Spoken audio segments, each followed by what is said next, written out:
I knew something was rotting when my manager's voice started cracking every time he said the word synergy. That, and the moment the new director walked into the office, like he owned the mortgage on every cubicle. Travis.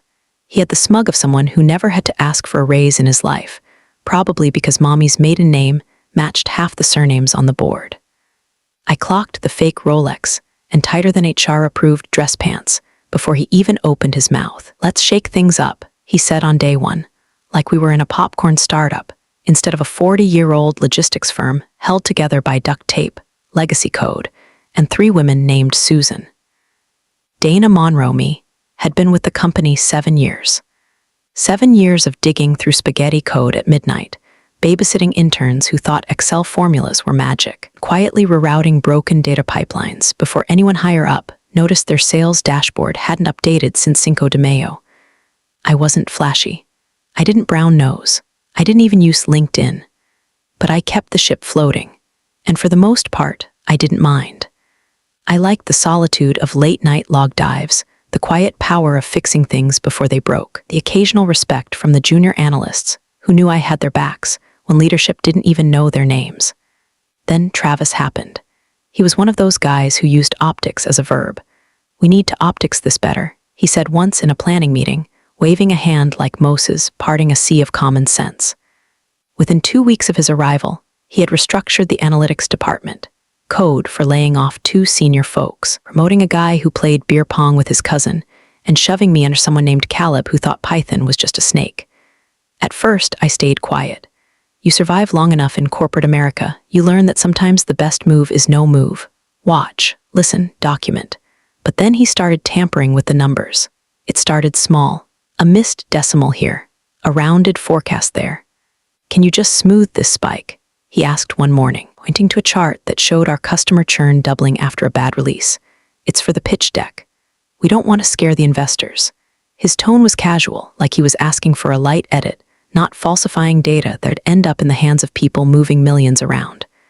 I said no, gently, reminding him of compliance policies and audit trails. He laughed. "Dana, you've been here a while, right? You know how this game works." I did, which is why I started saving everything. Before we go further, let me just say, if you're still listening right now and haven't subscribed, consider it your version of leaving a paper trail. It helps this whole storytime operation more than you think. A like, even better. It tells the team these tales are worth telling. And trust me, what's coming next is a story that'll make you rethink your next all-hands call. Anyway, Travis kept pushing. "Just for the investor meeting," said again 2 days later, handing me a USB with what he called presentation-safe data. It was a Frankenstein version of our forecast model, where revenue soared like a fairy tale and churn disappeared like a magician's rabbit. "No one reads the back-end reports anyway," he said. "It's all about the narrative." I didn't argue. I just nodded and went back to my desk.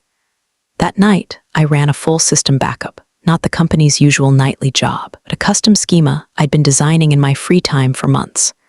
One that excluded the presentation-safe version and instead preserved every unfiltered, untampered, raw truth buried inside our infrastructure. Travis wanted a narrative. I wanted a record. And if you think that was overkill, you've never worked with someone who treats the truth like a marketing liability. To his credit, Travis moved fast. Within a month, wormed his way into 3 more executive briefings and gotten himself quoted in the internal newsletter as the visionary mind modernizing our analytics. My name, omitted. On a good week, I was CC'd. On a bad one, I wasn't even on the meeting invite. Still, I stayed. I trained the new hires. I rewrote broken queries. I cleaned up the error logs from his cousin's experiments in optimization. And I kept documenting. Every shortcut, every Slack message with a wink emoji after a compliance violation. Every calendar reschedule where data validation reviews got quietly punted past the acquisition timeline. It wasn't hard. They left a mess everywhere they went. It wasn't just me who noticed. The junior team whispered about bugs being ignored. Sales complained that the dashboards stopped matching their pipelines. One brave intern flagged a data mismatch in a client report and got reassigned to marketing the next day. Still, I kept my head down. I'd been tired before, but now I was something else. Hollow maybe, like watching a slow-motion car crash while you're strapped into the passenger seat and no one hears you yelling. But I had a plan. Not a flashy, keynote kind of plan, just a quiet one. Meticulous, layered, redundant. The kind of plan that doesn't make a sound till the moment it absolutely has to. The Zoom chime was still echoing in my ears when Travis leaned into his webcam like he was about to bless the masses with scripture. He had that practiced smirk plastered on his face, the kind you usually see in used car commercials or court depositions. Before we wrap, he said, glancing sideways at someone off-screen, I just want to acknowledge some underperformance we've seen in analytics. I froze. My cursor hovered over the mute button. I wasn't sure if he meant me yet, but I knew the temperature in the virtual room had dropped 10 degrees. He continued, Dana Monroe's reports have failed to meet the strategic velocity we expect moving forward. Leadership has reviewed the situation. He paused for effect. The same kind of pause you hear before someone says the word eviction or amputation. Effective immediately, he said, the gleam of a man who thought this moment was a chapter in his future memoir. Dana is no longer with the company. The silence was volcanic. Travis let it simmer just long enough before delivering the kill shot. Oh, and Dana, he leaned forward until we could practically count his pores. Try not to embarrass yourself again. He smiled. A few shocked gasps fluttered through the call, mostly from the junior staff who didn't know better than to react. One of the newer interns looked like he was going to cry. Someone in finance immediately killed their camera. HR popped up like an uninvited pop-up ad. Thank you, Travis. Dana will be in touch offline. Please consider this your formal notice. There's no need to return after today. I didn't say a word, didn't raise my voice, didn't blink more than necessary. I closed the meeting tab with the grace of someone deleting an old grocery list. Then I stood up, walked into my office, slid my key fob onto the center of the desk, and shut the lights off. You see, I didn't need an exit interview. I was the interview. They thought it was a clean break. But what they didn't know, what they would never be smart enough to know, is that when you fire your systems architect without a handover plan, you don't just lose a body. You lose the blueprint. They'd fired their continuity plan. As I walked through the hallway, same when I'd trudged down 1,000 bleary-eyed mornings, something strange happened. I felt light, no sadness, no fear, just a cold sort of lucidity, like I was already gone, already unreachable. What they didn't realize was that I didn't just log off Slack or surrender my badge. I logged out selectively. You see, the system I'd built had tiers, layers of access, keys only I held, scripts that responded not to logins, but patterns, could change the locks. But I'd already sealed the exits, and I didn't do it to sabotage anything. I did it because experience taught me that the second they no longer needed me, they'd pretend I was never there. I wasn't about to make that easy. Back at home, I opened my personal terminal. Quietly, deliberately, I ran a silent trace, not to interfere, just to observe. The moment they started trying to boot up the primary analytics engine, alert popped into my private inbox. Environment schema mismatch. Missing keys, 17. Dependency failure, forecast model core. That was fast. I sipped my tea and clicked over to another screen. Internal emails were already bouncing around their system like panic in a locked elevator. Travis had replaced me with his cousin, Evan, who listed Excel Ninja as a skill on his resume, and once asked me if JSON was like a vegan snack. Within an hour of my departure, Evan had tried to launch a dashboard that hadn't been updated in 6 months because the production pipeline required authentication tokens I never gave out. Of course it failed. Of course he failed. And because Travis couldn't admit that he'd fired the only person who understood how to actually run the damn thing, he'd spin it. Legacy problems, he'd say. Technical debt. His favorite words when cornered. But it wasn't debt. It was design. Every system I built had an owner. That owner was me. They didn't want to credit me. Fine. But they were about to find out what happens when you cut the engine out of a plane mid-flight and expect the drink cart to keep rolling. The funny thing about power is how invisible it looks until it's gone. They thought they fired a number cruncher. What they fired was the scaffolding holding their fake castle together. I knew the break would be clean, but the fallout, that was going to be biblical. I didn't need to lift a single finger. Day one without me, and the House of Cards was already doing the Harlem Shake. Evan, Travis's cousin, heir to the analytics throne by virtue of nepotism, and a 6-week boot camp that cost more than my first car, showed up 10 minutes late to the morning sink with a Starbucks in one hand and a smile like he just got hired by Google. He was wearing a hoodie with the company logo, even though those were reserved for 5-year vets. Nobody corrected him, not out loud. He opened the analytics dashboard. It didn't open back. Slack lit up within the hour. First, it was the junior analysts pinging each other like, hey, anyone know where Dana kept the Q2 model templates? Then engineering chimed in, quiet at first, trying to be polite. Hey, Evan, just looping you in, looks like the customer churn pipeline isn't populating. You confirm if the cache job is running? Evan's reply, what's a cache job? That's when the murmurs started. To be fair, the system looked straightforward. A nice clean UI, drag and drop widgets. The kind of thing that made non-tech execs clap in meetings and say, ooh, pretty. But underneath, that was a different jungle. I'd built it to be resilient, modular, and most importantly, secure. There were keys nested inside keys, permission trees with logic gates, dependencies that only woke up if called the right way. You couldn't brute force your way into it. You needed finesse and a map. Which, funny thing, I didn't leave, not out of spite, out of protocol. I'd submitted a knowledge transfer request 3 months ago when Travis started axing team leads left and right. HR had marked it not critical. Travis said, we'll just record a loom if needed. Guess what, Travis? There's no loom for this. By lunchtime, we're scraping Confluence, Dropbox, old emails, anything with my name on it. But the documentation ended, conveniently, 6 months back. After that, just breadcrumbs and placeholders. A few markdown files with cryptic comments like deprecated, unless absolute emergency, or don't touch, unless you hate yourself. Someone tried to reboot the daily forecast job. That's when the internal alert fired off in my private log. Warning environment instance missing key schema. Reauthentication required. That line might as well have been Morse code for their panicking. I didn't respond, obviously, but I watched. Watched Evan spin his wheels, pulling random snippets from old commits on GitHub like a raccoon digging through a trash can. Watched him paste logs into Slack and tag 5 different departments asking, is this normal? It wasn't. It was beautiful. The thing about working quietly for years is no one realizes how much they depend on you until they're locked out of the house you built. And they were locked out. Not by me, technically, but by design. You don't hand the keys to someone who can't even find the ignition. By mid-afternoon, one of the senior engineers, Mark, posted a simple message in the private hash info channel. Did Dana not leave any notes? That was it. Just enough uncertainty to raise the hair on people's necks. That's when the Whisper network kicked in. Wait, was she even on the architecture email thread? Did she build that forecasting engine solo? Travis said she wasn't senior, right? Oh my God, what if she was the only one who understood that system? Meanwhile, on the outside, I kept sipping my chamomile tea and refreshing their broken dashboard like I was watching live theater.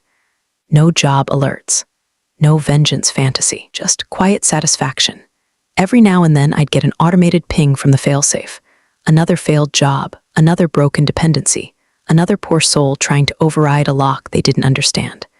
I had no intention of retaliating, but if the machine I built ran on integrity and logic, and they ripped out the brain, well, it was only a matter of time before it turned to mush. They hadn't just fired me. They'd cut a wire they couldn't even see. The fuse was already burning. By Wednesday morning, the daily revenue forecast was off by nearly 40%. They didn't realize it at first. Someone in sales flagged it during their morning stand-up, mumbling something about how the numbers felt weird. The head of RevOps said it was probably a rounding issue. Then marketing tried to build a campaign off the Q3 projections and discovered half the regions had duplicated client entries. One state showed negative churn, which, unless customers were resurrecting themselves to resubscribe, meant something had gone terribly wrong. The dashboard started timing out. Key metrics displayed as NaN, and the big red flag, the auto-generated investor packet had a blank section titled Long-Term Forecast Confidence, where my algorithm used to live. Blank. That was the part where Travis should have stopped and reassessed. But of course, he didn't. Must be legacy junk, announced in the all-hands. He used that phrase like a broom, sweeping every sign of trouble into a mental dustpan. We've been meaning to modernize this stack for months, he said, conveniently forgetting he'd gutted the people who could have helped do that. He threw my name around just enough to make the problem mine, but not enough to acknowledge what I'd built. We're replacing old scripts Dana wrote back when we still had on-prem servers, he said, sipping from a stainless steel water bottle like he was auditioning for a podcast. Evan, meanwhile, looked like someone had swapped his cold brew for NY Quill. His Slack messages had gone from cocky gifs to hey, Does anyone know what delta logic overrides are? To flat out begging. Can someone please help me find where the core schema is stored? Spoiler alert, it wasn't. Not on the network they had access to, anyway. The IT team was in full firefighting mode, digging through archive drives, praying for a clean export. But the backups didn't match the current production environment because, surprise, those backups were just timestamped snapshots of partial folders. You know, the kind of thing you make when someone from legal says, just save whatever's most recent. That most recent version, from 4 months ago. Useless. By Friday, one of the junior analysts, Jessica, a smart kid I used to mentor, finally cracked and DM'd Mark from Infra. Was Dana the only one who knew how to pull raw engagement data? Mark didn't answer in writing. But 10 minutes later, someone from engineering sent out a global ping. Urgent. If you have any notes from Dana on pipeline dependencies, please upload to the shared drive. The panic was spreading like a gas leak. Meanwhile, the board had been told it was just a migration issue, something about syncing staging environments with new regional flags. Sounded impressive enough to bluff through the first round of questions. But then, the clients noticed. It started with a mid-tier partner asking why their dashboard hadn't updated in 2 days. Then, a larger enterprise customer asked why the churn report they were using to calculate contract renewal targets suddenly disappeared. Someone from client success replied with a PDF and a polite, updating our systems for enhanced security, which is corporate for, we're stalling and hoping you don't notice we lost the map. But they were noticing, and worse, they started asking for the old analyst, me by name. Meanwhile, I was across town having lunch with a former colleague from our Chicago office. No job talk, just pasta and petty gossip. She asked how I was doing. Sleeping like a corpse, I said, smiling. She laughed and refilled my water. My phone buzzed once, an alert I'd forgotten I even set. A simple line from an old server instance I'd embedded a failsafe into, warning tampering detected. Failsafe triggered. Forecast Core FC1 is frozen. That one hit different. I'd written the logic months ago, buried in a shell script under a module no one even knew existed. It was designed to lock the system if someone tried to override certain values in the churn model without authorization, not to punish, just to preserve. A break glass in case of idiot kind of mechanism. Now it had fired, meaning Evan, or someone equally brilliant, had tried to fix the churn problem by hard-coding a new baseline, and the system reacted exactly as I designed it to. It froze. No output, no errors, just a total blackout on the most critical report in the business. I smiled into my plate of rigatoni like I'd just watched karma pay a bar tab, but I wasn't done. Not yet, because while the cracks were widening, the dam hadn't burst, and they still had no idea where the flood was coming from. Let them scramble, let them lie, let them duct tape their dashboards and stall the board. I was still watching, still logged in, just not where they could see. And every second they tried to patch the system without understanding it, they were proving the point I never had to say out loud. You don't fire the person holding the manual. By Monday morning, Travis was screaming into speakerphones, like a game show host, who just found out his prize wheel was rigged. The Q3 numbers were due. The churn model was dead. 3 clients had paused renewals until their reporting anomalies were resolved. And someone on the board had just forwarded a screenshot of a broken dashboard with the subject line. Is this what we paid $2M to modernize? Travis did what all gutless middle managers do when the truth starts leaking through the walls. He demanded a backup.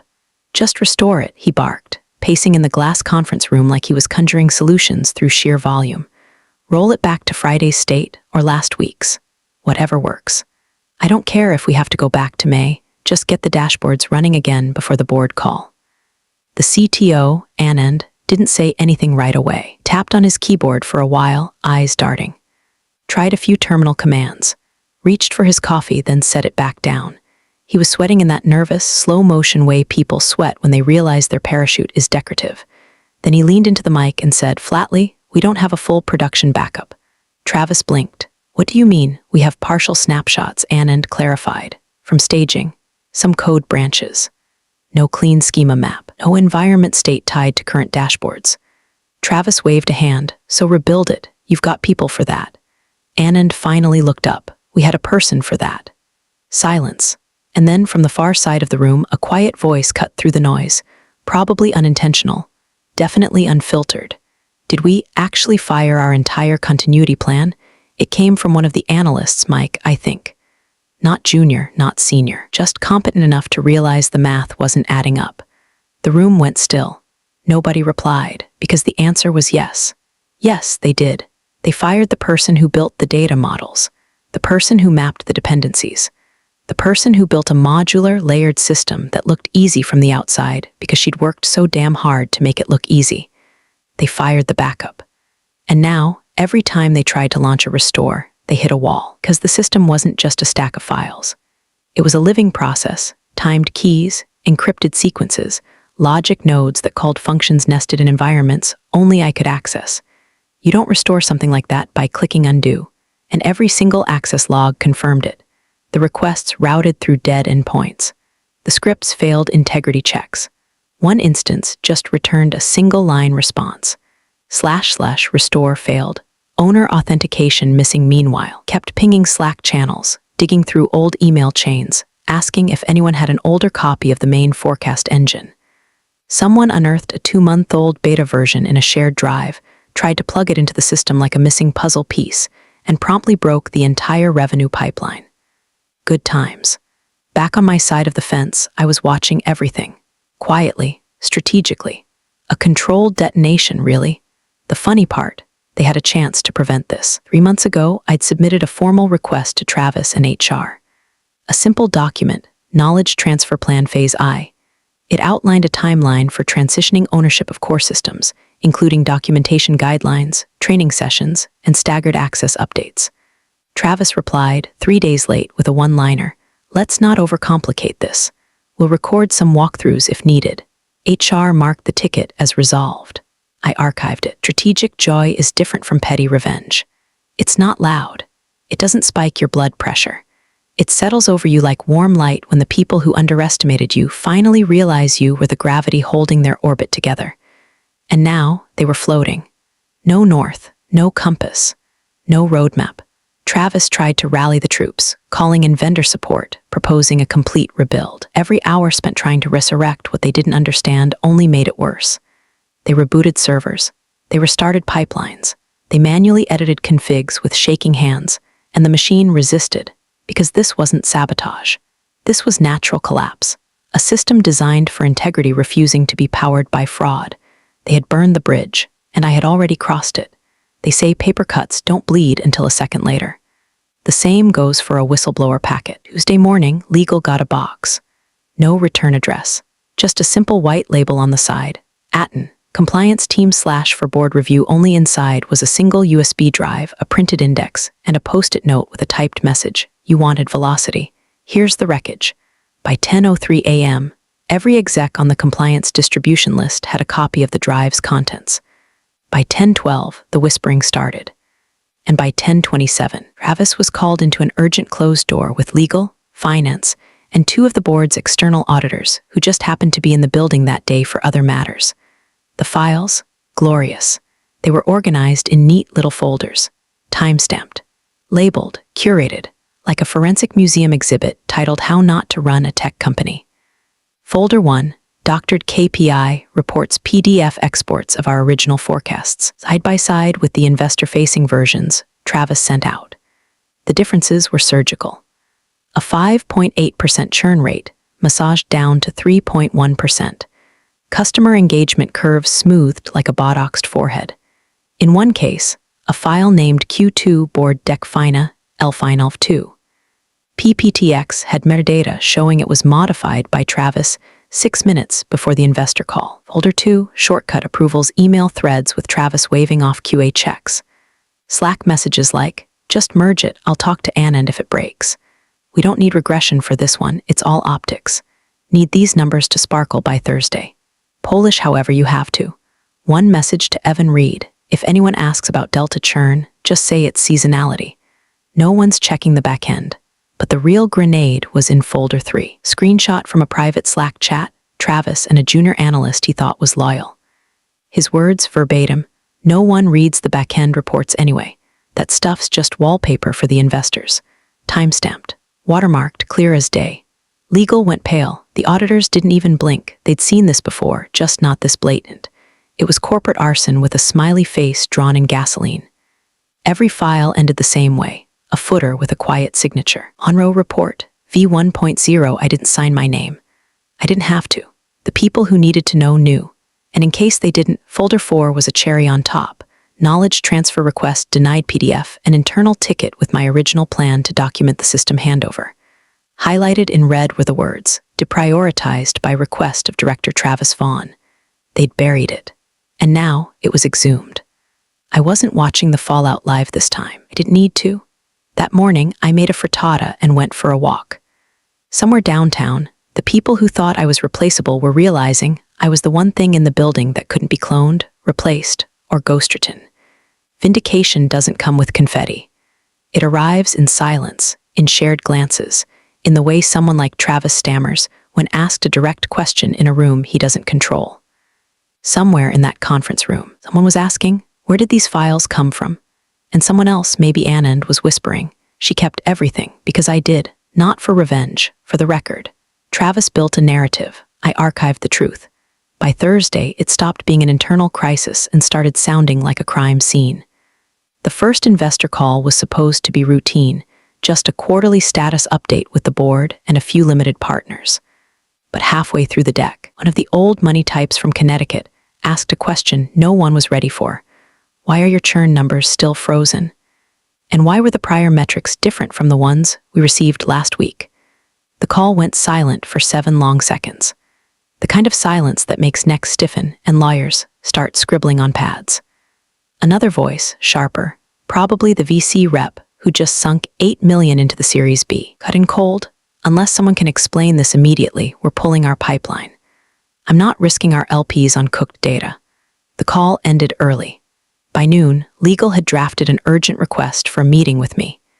The email was overly polite, padded with buzzwords like collaborative, constructive, and transparent. They said the company would benefit from my insights and promised a non-litigious environment should I choose to assist in clearing up any confusion. I didn't respond.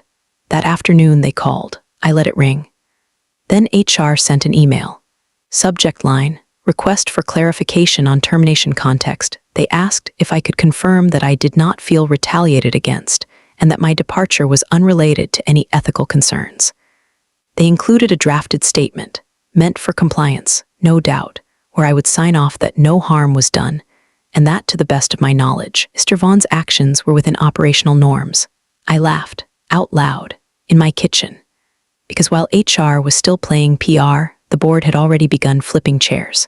Turns out, Travis's shortcuts didn't just rattle the dashboards. They violated 2 internal compliance protocols tied to reporting standards for public-facing subsidiaries. And the moment investors smelled that, the floor fell out from under him. I wasn't in the building, but I knew how it went. I'd been there for other people's takedowns. The same pattern every time. Senior leadership starts CCing people who haven't been in the email chain since 2018. People who were very loud in meetings go very quiet in Slack. Emergency IT audits start overnight, and no one says why. And then came the moment I'd been waiting for. Anand, the CTO, who once told me to be more flexible with executive timelines, finally snapped. In a boardroom packed with liability fears and investor lawyers, he said the quiet part out loud. She built the system. She was the system. I wasn't a resource. I was the architecture. Travis had replaced me with someone who couldn't tell a regression model from a sandwich. And now, the people holding the purse strings were asking why no one had redundancy for the one employee who knew where the wires were buried. Back in my apartment, I refreshed the system logs out of curiosity. Most accounts were frozen. A few had been scrubbed entirely, likely in a frantic effort to reset access. But one remained. One system login, still active. A terminal pinging into the core environment. No commands, no inputs, just open, waiting. I didn't log in. I didn't need to. That open terminal was a ghost. My ghost. A final echo of the system no one else could understand. A message Travis couldn't delete. Whisper that said, she's still here. Even if she never says another word, because this was never about revenge, it wasn't even about justice. It was about extraction. Controlled, surgical, absolute. They took everything from me except the one thing they couldn't touch. My proof. And now all I had to do was watch the collapse from the quiet side of the firewall. The post dropped at 7:04 a.m. No name, no logos, just a clean white medium page titled, "How I Left Quietly and Took Your Fake Numbers With Me." The byline, MR, analyst retired by 8 o'clock. It was trending on LinkedIn. By 9:30, someone had already cross-referenced the screenshot file names against cached investor decks on the company's press site. By lunchtime, the firm's name was attached to it whether I'd written it or not. The screenshots did all the talking: falsified churn charts, timestamped Slack threads, and a 3-slide comparison of board forecast vs.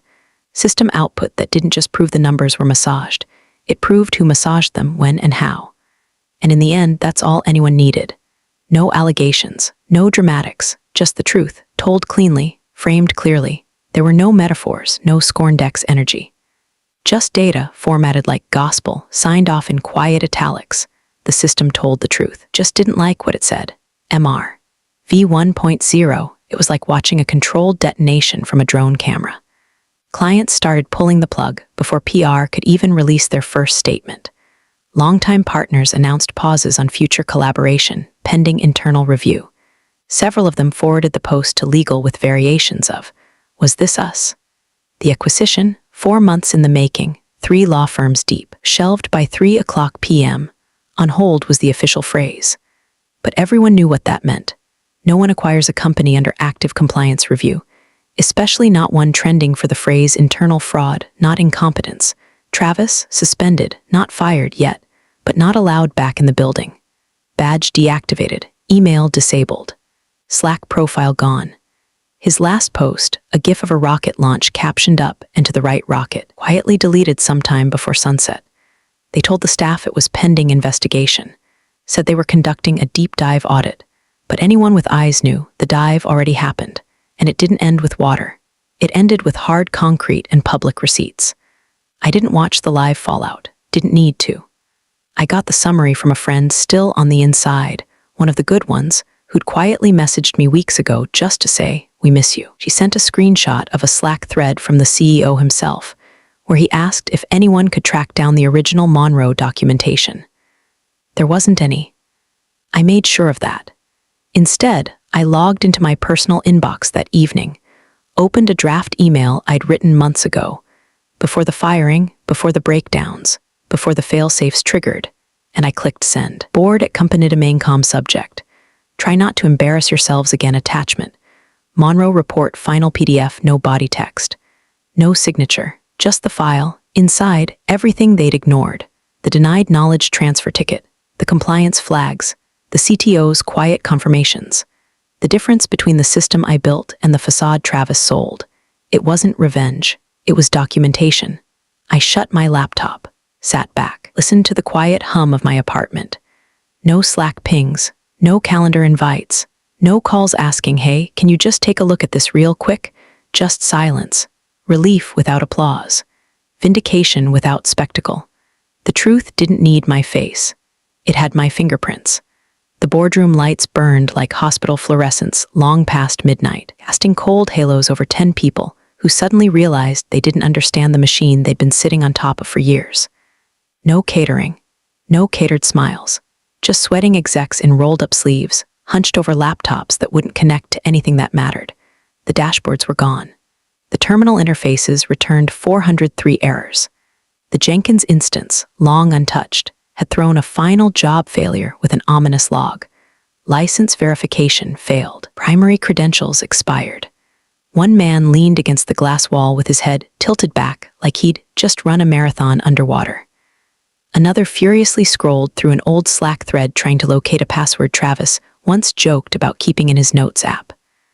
But the worst part, the part they would all remember, was when Anand, the CTO, quietly whispered the line that turned panic into full collapse. She was the backup. Silence that followed was almost religious. Across the table, the head of compliance, usually cool, always annoyingly precise, spoke slowly like she was translating for children. "We don't have a working copy of the environment. No backups, no schema maps, no clean audit trail from Travis forward. And as of 11:59 tonight, the system license tied to Dana's user ID is no longer valid." The CEO blinked. "Can't we just reactivate her account?" Anand shook his head. "No, the credentials were single assignee and hard-coded for security. We didn't rotate because she was supposed to handle that. Then rotate them now. Anand didn't respond, because he couldn't. No one could. Dana's ID wasn't just a login. It was a root key tied to encrypted containers, system permissions, and fail-safe logic embedded in the stack. Like a spinal cord. Couldn't just swap it out with an intern and hope the limbs still moved. And now it was dead. Everything was dead. All the fake dashboards, all the dressed-up KPIs, they weren't just gone. They were corrupted, untraceable, poisoned by the very shortcuts that had kept the acquisition fantasy afloat.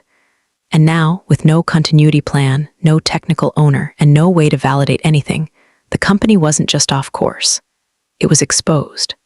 A junior compliance officer, one of the ones who'd never spoken in these rooms before, looked up from his screen and said quietly, "If the SEC starts asking questions, this could cost us the whole firm." No one replied. They didn't have to, because the final blow hadn't even landed yet. Somewhere, likely in the inbox of an SEC investigator sipping decaf in a DC office, a fresh file had just arrived. A time-stamped audit trail. Clean, signed, verified. Showed exactly who signed off on the doctored KPIs, when they did it, what changes were made, and which compliance protocols were skipped in the rush to impress investors. It showed names, dates, fingerprints. Attached was a brief note, per Section 8.3, voluntary disclosure attached for immediate review. Source: Internal Whistleblower Archive, Monroe Report Final PDF. I didn't need to be there. Didn't need to call or post or say a word, because the system was designed to do what people refused to, tell the truth when it mattered most. Back in my apartment, I closed my laptop. No drama, no fist pump, just a quiet click and the sound of a city breathing through the open window. I'd built the architecture. They burned the map. And now they were standing in the rubble, asking where North was. I never raised my voice. I never had to. Appreciate you sticking around, you wise old rebels. Smash that subscribe button, or this fossil might just cause another epic fiasco.